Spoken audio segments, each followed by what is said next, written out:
नमस्कार। कक्षा 12वीं, विषय मनोविज्ञान, चैप्टर नंबर 6 मनोविकृतियाँ। दोस्तों, इस चैप्टर का यह चौथा वीडियो है जिसमें हम बात करेंगे असामान्य व्यवहार के कारणों की। व्यक्ति के असामान्य व्यवहार के लिए बहुत सारे कारण जिम्मेदार हो सकते हैं। इन सभी कारणों को 3 महत्वपूर्ण भागों में बांटा गया है। पहला भाग है जैवीय कारण, दूसरा भाग है मनोसामाजिक कारण और तीसरा भाग है सामाजिक सांस्कृतिक कारण। हम क्रमशः इन तीनों कारणों के बारे में जानकारी प्राप्त करेंगे।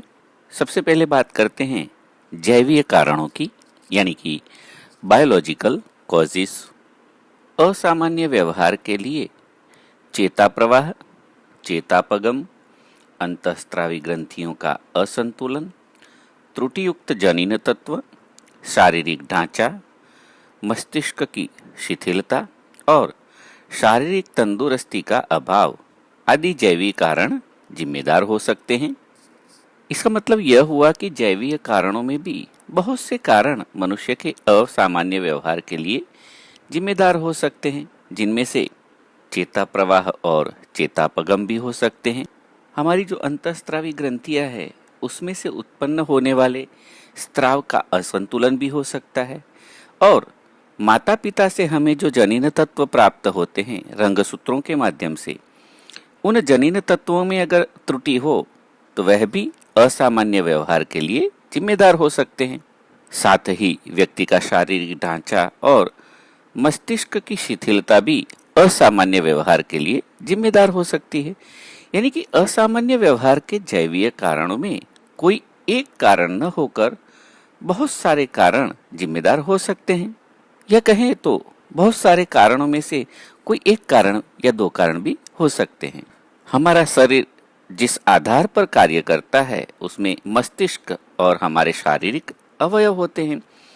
तो मस्तिष्क और हमारे कारक अवयवों के कार्य में उचित संकलन के लिए चेता तंत्र की भूमिका महत्वपूर्ण होती है।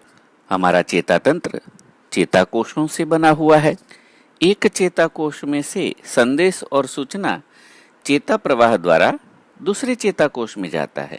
चेता प्रवाह विद्युत रासायनिक प्रक्रिया है। हमारे 2 चेताकोष भी सतत जुड़े नहीं होते हैं। 2 चेताकोषों के बीच की जगह को चेतापगम कहते हैं। इस प्रकार समझे तो असामान्य व्यवहार के लिए चेता प्रवाह, चेतापगम और उसमें रहने वाले रसायनों का असंतुलन जिम्मेदार होता है। चेता प्रवाह का असंतुलन मानसिक तनाव के लिए जिम्मेदार होता है। सामान्य तौर पर चेताकोष में से चेता प्रवाह दूसरे चेताकोष में जाता है, किंतु जब वह चेता प्रवाह उसी चेताकोष में वापस आता है, जिसको रीअपटेक प्रक्रिया कहते हैं, इसके फलस्वरूप उदासीनता जैसी मनोविकृति की संभावना बढ़ जाती है। यानी कि हमारा व्यवहार सामान्य रूप से चले उसके लिए चेता प्रवाह, चेतापगम और चेताकोषों का व्यवस्थित काम करना आवश्यक है। किंतु इन 3 में से किसी में भी कोई क्षति उत्पन्न होती है या उसकी प्रक्रिया में कमी या बढ़ोतरी होती है तो असामान्य व्यवहार देखा जा सकता है। अगर चेता प्रवाह भी एक कोष में से दूसरे कोष में जाने की बजाय उसी कोष में अगर वापस आ जाए तो उससे उदासीनता की मनोविकृति उत्पन्न होती है। उसके अलावा 2 चेताकोष के बीच की जो जगह होती है जिसे चेतापगम कहते हैं, उसमें भी डोपामाइन, नोरेपिनेफ्रिन, सीरोटोनिन या गाबा जैसे बहुत सारे जैव रसायन होते हैं। जब इनमें असंतुलन उत्पन्न हो जाता है तो इन रसायनों के असंतुलन की वजह से भी व्यक्ति में असामान्य व्यवहार पैदा होता है। अगर डोपामाइन की अनियमितता होती है तो व्यक्ति में छिन्न मनोविकृति का विकास होता है। नोरएपिनेफ्रिन की अनियमितता के कारण व्यक्ति को आघातजन्य मनोविकृति का शिकार होता पाया जाता है। अगर सीरोटिनिन का असंतुलन हो जाए तो व्यक्ति उदासीन, आघातजन्य और संवेगात्मक विकृतियों का शिकार होता है। यही नहीं, गाबा की मात्रा भी चिंता की विकृति के लिए प्रभावशाली साबित हुई है। इस प्रकार चेतापगम में जो जैव रसायन होते हैं उनकी मात्रा में अनियमितता से बहुत सारी मनोविकृतियां शुरू हो सकती है। यही नहीं, अंतःस्रावी ग्रंथियों का असंतुलन भी व्यवहार विकृतियां या मनोदुर्बलता के लिए जिम्मेदार हो सकता है। थायरोक्सिन की त्रुटि से क्रेटिनिज्म नाम की मनोदुर्बलता उत्पन्न होती है।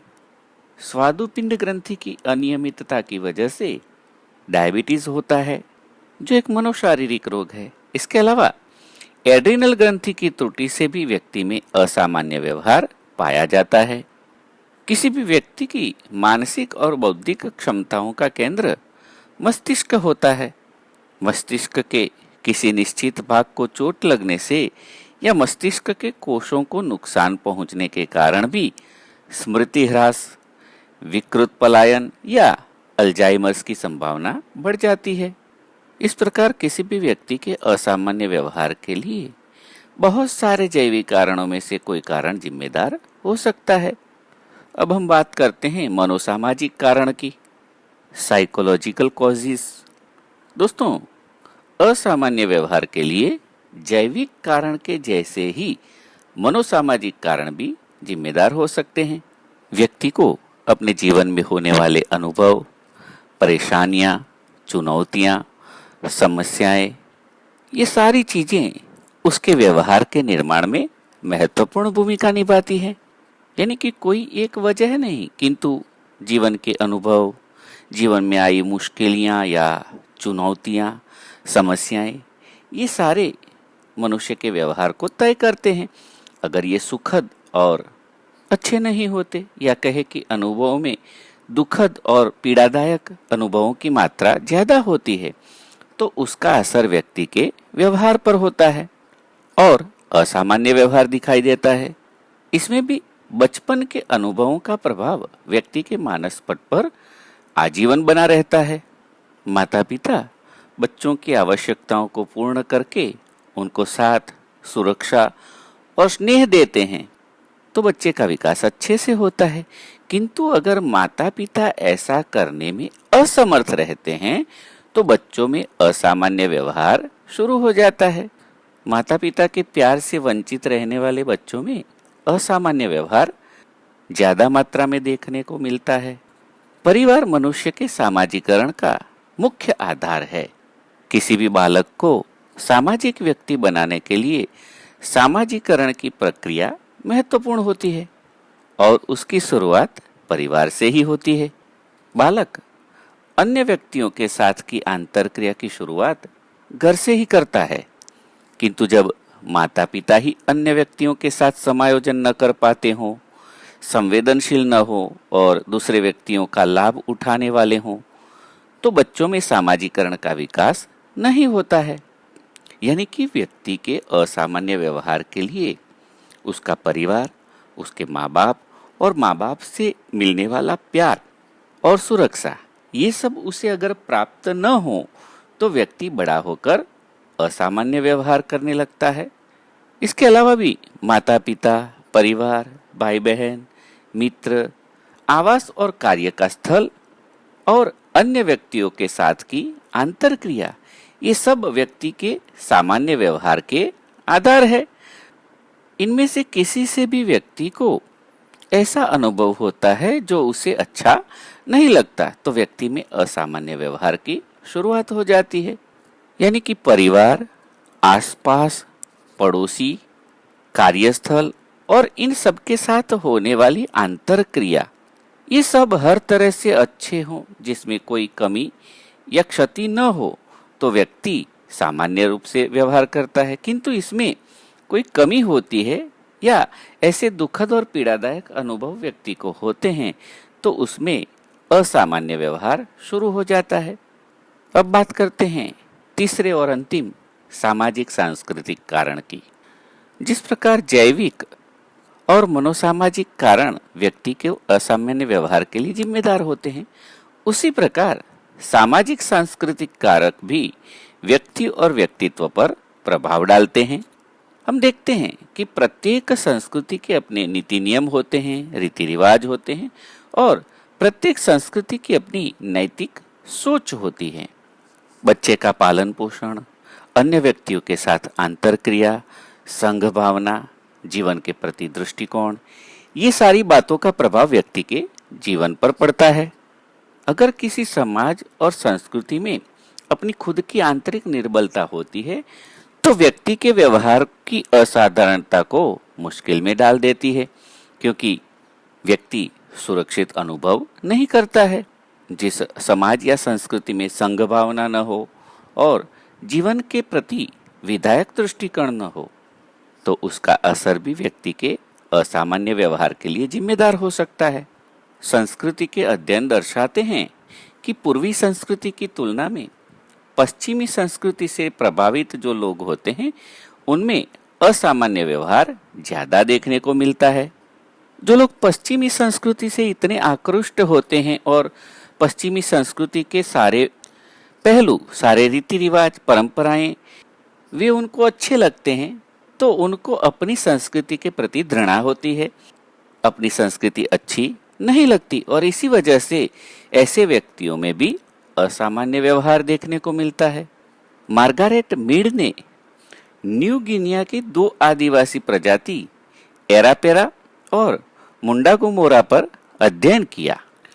अपने अध्ययन के द्वारा उन्होंने बताया है कि सामाजिक सांस्कृतिक भिन्नता के कारण एक ही भौगोलिक विस्तार में रहने वाली 2 प्रजातियों में से एरापेरा जाति के लोग ज्यादा उदार, शांत और सहकार युक्त पाए जाते हैं, जबकि मुंडागुमोरा जाति के लोग ज्यादा शंकाशील, स्पर्धात्मक, झगड़ालू और द्वेष भावना वाले होते थे।